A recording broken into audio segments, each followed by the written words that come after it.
Welcome to Beyond the Nebula, where humanity doesn't just survive, we rewrite the stars. These original HFY stories explore what happens when humans show the galaxy what we're truly made of.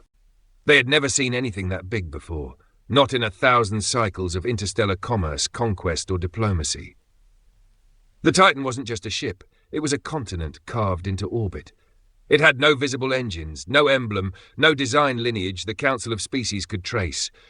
It just appeared, crawling out of subspace with a hum that disrupted planetary sensors across 3 systems. It bore no message, no name, just silence.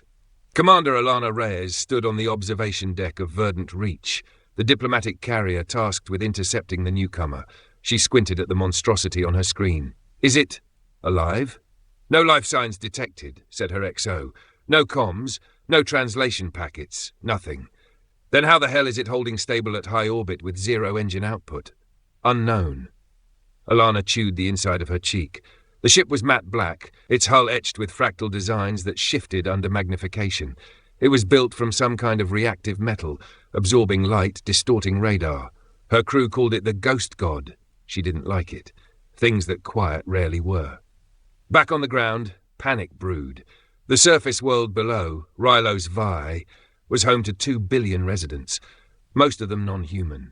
Their planetary network began broadcasting emergency alerts within minutes of the Titan's arrival. Council delegates across the spiral arm demanded answers. Who built it? Why was it here? Why now? Reyes was beginning to ask the same. "Send another ping," she said. "Already have. 17 times, all unanswered." "Try narrow beam Morse. Old Earth code, light pulses." The comms officer raised an eyebrow. "Seriously?"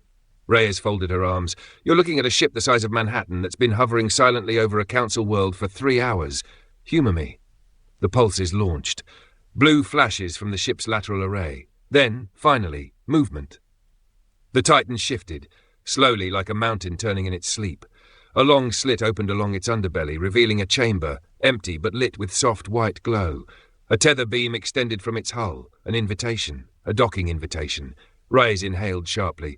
"Do not accept that tether," said the Zarn diplomat over comms. "It could be a weapon. Or an olive branch," Reyes replied. "No one has ever seen a vessel like this. It's too dangerous." "That's exactly why I'm going." She tapped her chest plate. "Prep the shuttle. I'm going in." The interior of the Titan was cathedral-like. Vaulted corridors towered 100 meters high. No gravity, no air. Just silence and light. Soft pulses lined the walls, synced like a heartbeat, but there was no sound. Reyes floated inside in her EVA suit, heart hammering. Her suit's AI registered breathable atmosphere in the outer corridor, but she didn't risk it. She trusted systems, not ghosts. "Any signs of a crew?" she whispered. "None," came the XO's voice in her ear. "But you're not alone." "What do you mean?" He sent telemetry. "Sensors are picking up rhythmic EM pulses, patterns, regular, like..." Reyes spun slowly. "Like music," she finished. She followed the pulses, deeper and deeper into the Titan's core, where light began to shift, blue to violet to gold. The walls now shimmered with images like murals etched into glass. She hovered close. The first mural showed Earth, primitive Earth, dinosaurs, volcanoes, oceans. The next, early humans, fire, spears, tribes, then spaceflight, satellites, the moon, then war, nuclear fire, craters, silence, and then rebuilding. A generation ship leaving Sol. Reyes gasped. "This isn't alien." Her XO's voice crackled. "Come again?" "This ship, these murals, it's ours." "Negative, we have no records." "No," she said, trembling. "Not from Earth's present. From its past, or maybe its future, I don't know. But this wasn't made by strangers." "Then by who?" She reached the final mural. A ring of stars shattered. At its center, a massive ship, surrounded by hundreds of smaller ones like attendants. The caption beneath was in Latin. Ultima Vox. The Titan pulsed once. Then again. The murals began to shift. No longer images. Sound, frequencies vibrated her suit. Notes resonated in her bones. She understood. It wasn't language, it was invitation. The Titan wasn't here to attack, it was here to wake up. And it wanted to sing. Back on Verdant Reach, engineers scrambled. "We're getting resonance feedback," the chief yelled. "Hull harmonics spiking." The XO ran diagnostics. "It's not an attack, it's synchronization." Reyes' voice came through. "Patch me through." To everyone. "Commander, the channel's not..." "Now!" Across the system, the Titan's voice echoed. not in words but harmonic tones, deep, layered, choral. Reyes stood in the central chamber of the Titan, arms out, letting it flood her senses. She opened her helmet, breathed deep, and sang. Her voice, soft, shaky, joined the Titan's tones. To her surprise, it harmonized. The pitch balanced, the walls pulsed brighter, the murals responded, new images forming of Rylos, of its people, of the galaxy. It wasn't a weapon. It was a message. A test. Back on the Council world, the panic stopped. People emerged from shelters.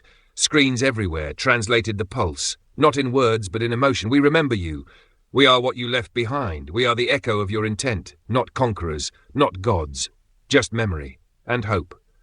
Commander Rise returned to her ship hours later. Her eyes glowed faintly from photonic exposure. Her voice had shifted. Slight echo, like two tones overlapping. But she was calm. The Titan? Her XO asked. Not a warship, she replied. Not anymore. Then what is it? A song. In the following weeks, the Titan remained in orbit. It sang every 24 hours, a single harmonic pulse across subspace, each time different. Each time it synced with another signal from a different sector, as if calling its kin. The Council never understood what Reyes triggered, but Earth did. The Titan was one of 12, built before history, hidden beneath stars, waiting not for war, but for a voice that could understand their song, and humanity at last had learned to listen. If you enjoyed this story, leave a like and comment. It helps us reach more sci-fi fans like you. And if you love tales where humans shake the galaxy, subscribe to Beyond the Nebula for weekly uploads. Original story by Beyond the Nebula, AI-assisted, human-created. Narrated by Beyond the Nebula. New episodes every week.